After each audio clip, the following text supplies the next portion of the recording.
My God, I hate drugs.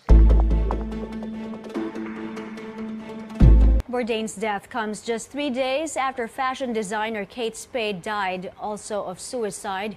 Spade, who was 55, was found dead in her New York apartment Tuesday, and she left a note. Her sister revealed she may have had a bipolar disorder and that she didn't want to seek treatment for her mental illness.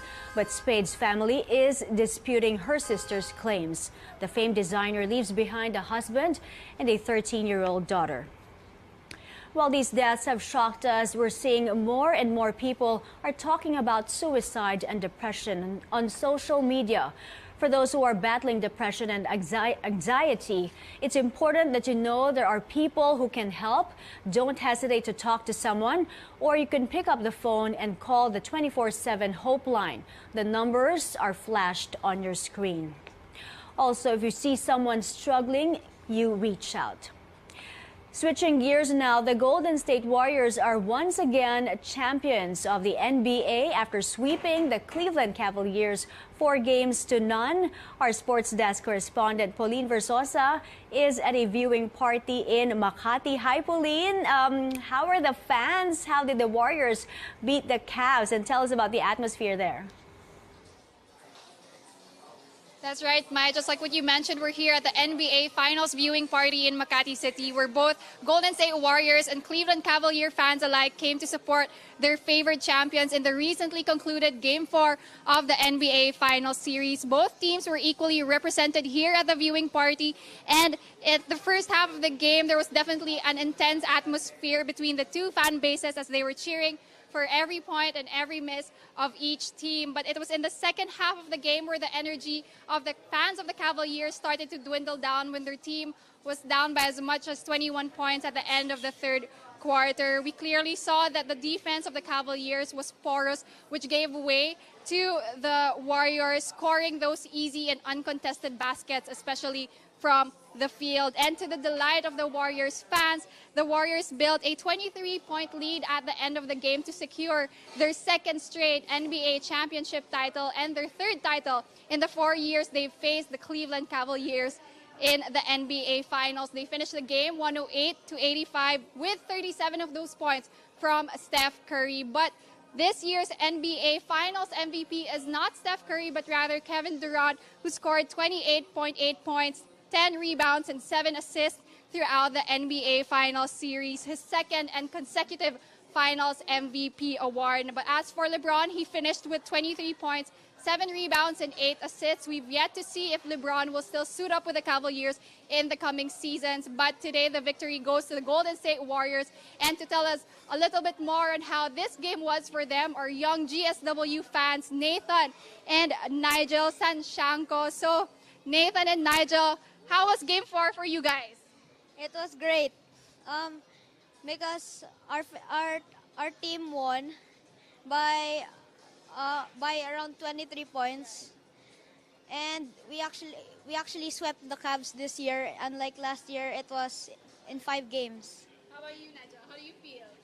I feel happy for the Warriors because they already have won so many championships against the Cavs. Nathan, can you tell me what was your favorite moment in Game 4?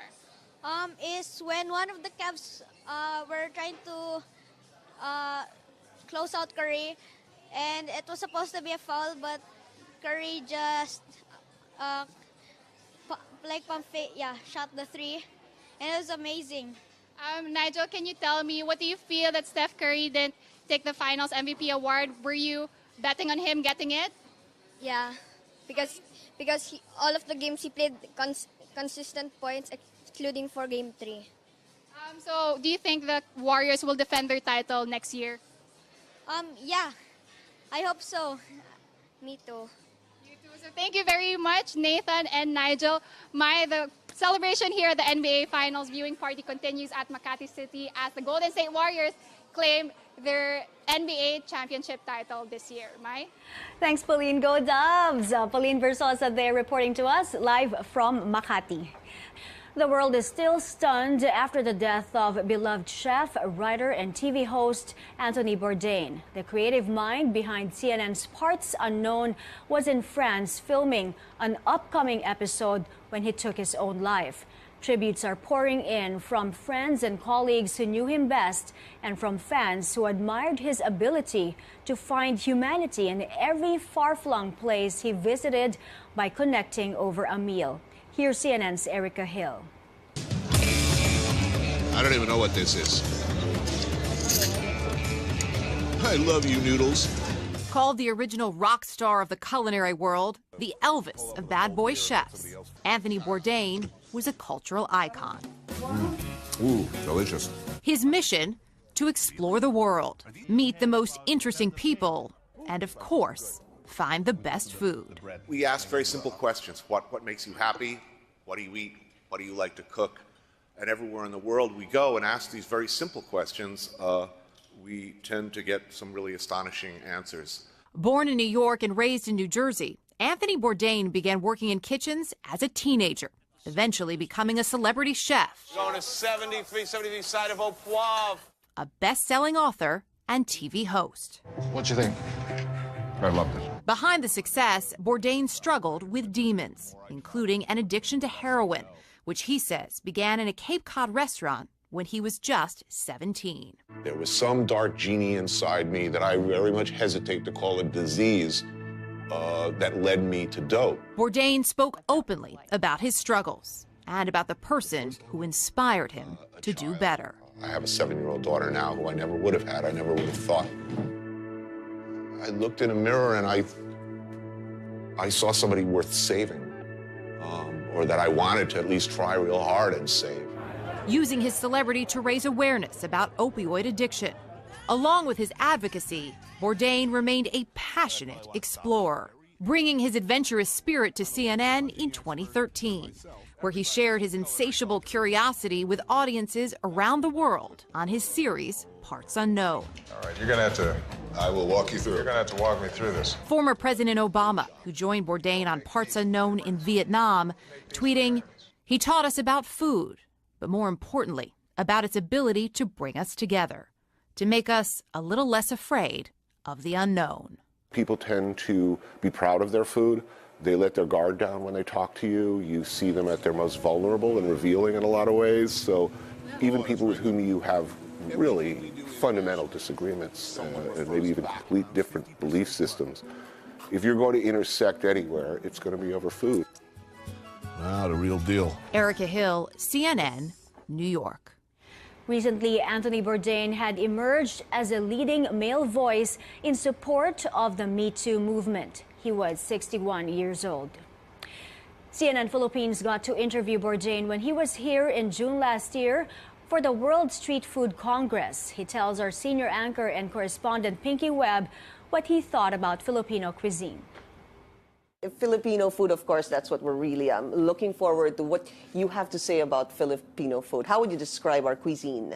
I think it's a work in progress as far as how to describe it. I think Americans and American palates are just now starting to become seriously interested and embrace and investigate and learn. I think certain Filipino dishes are more likely to take root and take hold more quickly than others. And I think, the brightest, best hope for a representational, advanced team, I think Sisig is perfectly positioned to win the hearts and minds of the world as a whole. Mm-hmm. And the reason for that is, what is it about Sisig that you're saying it's the number one? Is it the number one food, you think? Number one Filipino food? Well, certainly not statistically, but I mean, I think it's the most likely to convince people abroad who have had no exposure to Filipino food to maybe look further and investigate further beyond sisig. I think that's the one that's going to hook them. What was in Anthony Bourdain that seemed to love sisig? It's hot, sizzling, crispy, sticky, delicious bits of pork with many textures. Goes really, really well with beer. It's casual. It's accessible. it's exactly what you need after a few beers, and that's a perfect food. And it's cheap. That helps. Aside from sisig, I know you said that a while ago also during your talk. What's the second food that you really love? Look, in I the love Philippines? lechon, of course, Okay. but that's easy. Everybody loves lechon. I mean, anywhere in the world. Adobo, a good adobo, sinigang. It will be a rainy weekend. The southwest monsoon and tropical storm Doming are bringing rains, most especially to western sections of Luzon and Visayas. Weather Bureau Pag-asa says the moderate to occasional heavy rains could trigger flooding and landslides in Metro Manila, the Ilocos region, Calabarzon, Mimaropa, the Bicol region, western Visayas, and the provinces of Bataan and Zambales. Pag-asa has just declared the start of the rainy season yesterday. It says while Metro Manila will have widespread rains and thunderstorms in the coming days, dry periods or monsoon breaks will follow for up to 2 weeks. We now speak with Pag-asa weather forecaster Sheila Reyes. Hi Sheila, first an update on Tropical Storm Doming. Saan na papunta si Doming ngayon at inaasahan pa po ba natin na lalakas pa si Doming? Magandang hapon po Miss May at sa ating mga tagapakinig. Si Doming po ay nag-intensify bahagya. So kanina pong alas 10 ng umaga ay huli itong namataan sa layong 565 kilometers east-northeast ng Basco, Batanes. Nasa tropical storm category pa rin po ito. Taglay ang lakas ng hangin na umabot sa 85 kilometers per hour malapit sa gitna at gustiness na posibleng umabot po sa 105 kilometers per hour. Forecast movement, inaasahan po natin nakikilos po ito north-northeast sa bilis na 21 kilometers per hour. So ibig sabihin po, kumikilos na po si Bagyong Doming palayo sa ating bansa. At dahil po nasa, considering po na yung location nitong si Bagyong Doming ay nasa karagatan, kaya posible pa rin po o hindi po natin inaalis yung posibilidad na maaari pa rin po itong mag-intensify. Yeah, bukas pa rin po ba ang expected na lalabas si Doming ng PAR? Yes po, tama po kayo dyan. Kung hindi po magbabago ang movement nitong bagyo, posible po bukas ng umaga ay nasa labas na po ng Philippine Area of Responsibility itong si Bagyong Doming. Sa huli pong update ng Pag-asa, malaking bahagi ng Luzon at Visayas ang maapektuhan ng bagyo at ng habagat. So ano po ba ang dapat nating paghandaan? Yes po, lalong-lalo na po sa western section po ng ating bansa dahil po sa habagat at inaasahan po natin ang moderate to occasionally heavy rains. Kaya maging alerto po sa posibleng pagbaha o kaya naman pagguho ng lupa at patuloy pa rin pong mag-antabay sa mga updates na pinapalabas ng Pag-asa. If ever meron po tayong advisory at patuloy pa rin pong mag-antabay sa mga bulletins po na pinapalabas ng Pag-asa regarding with this tropical storm Doming po. You mentioned papalabas na si Doming at inaasahan na bukas wala na siya sa Philippine Area of Responsibility. So what can we expect pagkalabas niya? Can we expect better weather? Okay po. Though palabas na po si Bagyong Doming, inaasahan naman po natin na maaari pa rin pong i-enhance nitong bagyo ang ating southwest monsoon or hanging habagat po. So in the coming days, inaasahan po rin po natin na sa malaking bahagi po ng Luzon, maulan pa rin po ang inaasahan nating weather condition. May kasunod ba itong si Doming? May namataan po ba kayong bagyo dyan sa Pacific Ocean? So far naman po, si Bagyong Doming pa rin po yung binabantayan natin. Wala pa naman po tayong namamataang sama ng panahon or low pressure area na maaari pong makaapekto sa ating bansa. So ngayon po, ngayong month of June, yung forecast tropical cyclone po na maaring pumasok ng PAR, yung forecast po natin is either 1 or 2. So meron na po tayong isa. So posible po meron pang incoming na isang bagyo. Pero sa ngayon po, wala pa naman po tayong binabantayang low pressure area. Maraming salamat, Sheila. Thank you for taking our call.